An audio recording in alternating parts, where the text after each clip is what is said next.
Oke, next-nya aku merasa ini pertanyaan klasik para orang tua ya. Iya, Karena kita sebagai orang tua pasti mau banget anaknya tuh selalu bahagia mhm, gitu. Tapi terkadang kalau kita nurutin aja semua keinginan anak, takutnya jadi malah melemahkan ya anak-anak ya kita ya, gitu. betul, Jadi pertanyaannya kapan kita harus turutin kemauan anak, kapan kita harus say no? mhm mhm.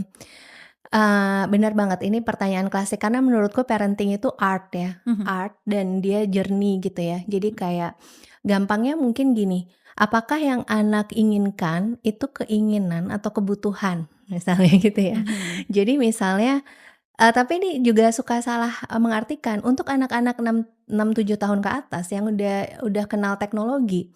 Teknologi ini mungkin bagi kita parents ini keinginan kayak, mau-maunya kamulah main games. Tapi kalau kita lihat anak umur segini, dia udah punya peers dan kalau dia nggak main, games, dia akan kena social pressure kan. Jadi kayak, "Cupu lah kamu," gitu ya. Ya Jadi teman-temannya udah main gitu iya ya. betul, jadi somehow teknologi ini buat dia kebutuhan loh, bukan cuman keinginan aja misalnya Oke. gitu ya. Jadi mendefine ini dulu nih, ini kebutuhan atau keinginan. Kalau keinginan kita, set, kesepakatan ya misalnya mau jajan, mau beli-beli sesuatu misalnya kita set kesepakatan sama anak, family meeting gitu ya Mhm. untuk set kesepakatan ini. Terus yang kedua, nah ini sebenarnya kind and firm ya, tegas dan baik sama anak ini tuh bisa dilakukan secara bersamaan. Contoh Mhm. misalnya, paling sering kan dapat pertanyaan, "Mbak, anakku tuh ke mall, terus minta dibeliin sesuatu. Nah, tapi kalau nggak diturutin dia nangis guling-guling di mall," Yes. gitu Mhm. kan. Ini kapan saatnya aku nurutin, kapan enggak. Lihat lagi, udah punya kesepakatan belum beli mainan, bolehnya sebulan berapa kali. Terus yang kedua, kalau kita mau kain sama anak, validasi dulu apa yang dia mau di situ. "Oh Mhm. iya, mama tahu kamu pengen banget ya boneka ini. Boleh ya kita foto dulu bonekanya, kita foto dulu tokonya, jadi kita inget, kamu pengennya yang ini dan mama inget belinya di toko yang ini." Mhm. Itu kan anak udah ngerasa, "Oke, aku dimengerti, aku dipahami." Tapi bukan berarti di-check out-in atau dibeliin, karena Oke. kita udah punya kesepakatan kamu sekali sebulan dan itu udah kamu pakai. Jadi firm-nya adalah kita akan beli next month, Oke. bulan depan kita balik.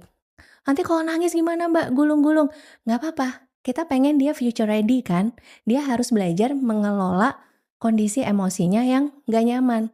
Tapi kalau dia nangis jangan malah dimarahin, angkat, bawa ke tempat yang sepi. Mhm. Misalnya lorong di deket toilet, kita bawa ke mobil, sambil kita temenin, kita regulasi, bantu dia regulasi.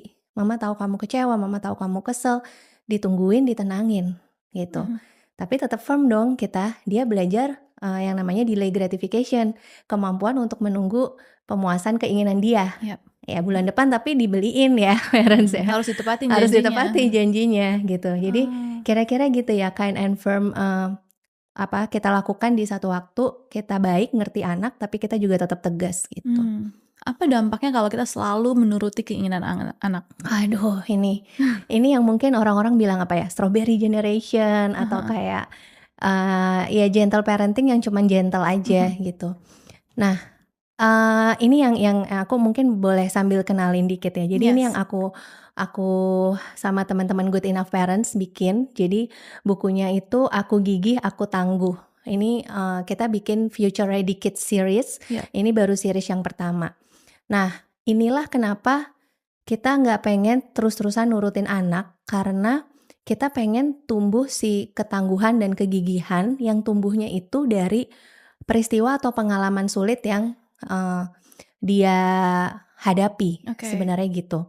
Nah, jadi kalau misalnya anak terus-terusan diikuti, dia nggak berlatih mengelola rasa kecewa, Oke. dia nggak berlatih mengelola rasa Mhm. frustasi. Padahal emosi-emosi ini yang akan dia hadapi.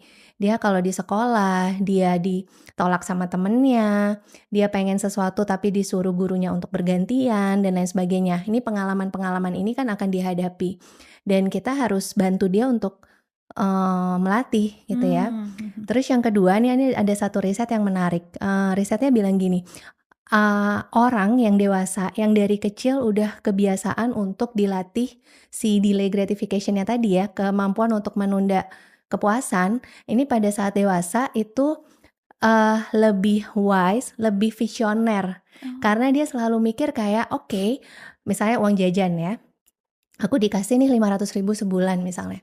Tapi ketika kita ajarin untuk, "Ini 500.000 kalau kamu beliin makanan, habis. Tapi iya. kalau misalnya kamu pengen," misalnya Nintendo Switch misalnya gitu ya, atau games yang lain, "kamu tabung deh, dapat 4, 5 bulan, kamu bisa beli sesuatu yang lebih besar Mhm mhm. dan lebih long term," gitu. Jadi, itu tadi, kalau apa, kalau kita selalu nurutin keinginan anak, takutnya dia nggak berlatih untuk berpikir, jangka panjang Mhm, gitu. dan itu bisa dilatih sejak dini ya? Iya, dini banget, sedini kayak anak umur 2 tahun yang tadi, kamu pengen sweet snack, boleh, tunggu 2 jam lagi setelah kamu lunch. Oh, dari situ aja udah bisa Dari belajar situ itu aja ya? udah bisa, heeh. Oke.